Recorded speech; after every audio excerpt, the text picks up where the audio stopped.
Hello বন্ধুরা, নিয়ে এসেছি একটি বার্তা। আজ আমি বানাবো কাঁকরোল ভর্তা।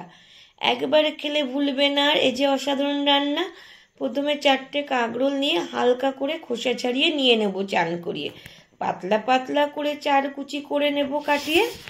গরম জল বসিয়ে কুচানো কাঁকরোল নেব হালকা ভাপিয়ে। 2 মিনিট ফুটিয়ে ঢেলে দেবো ঝুড়িতে। মিক্সিতে কাঁকরোল লঙ্কা নেব পেস্ট করিয়ে। কড়াইতে তেল দেব ছড়িয়ে।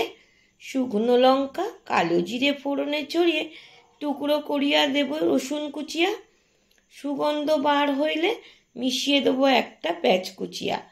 ভাজা ভাজা হইয়া আসছিলে ঢালিয়া দেব কাঁকরোল বাটা পেস্ট করিয়া।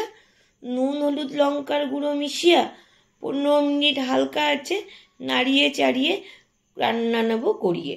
পুরো জল শুকিয়ে স্বাদ দ্বিগুণ হইলে চিনি দেব সামান্য ছড়িয়ে।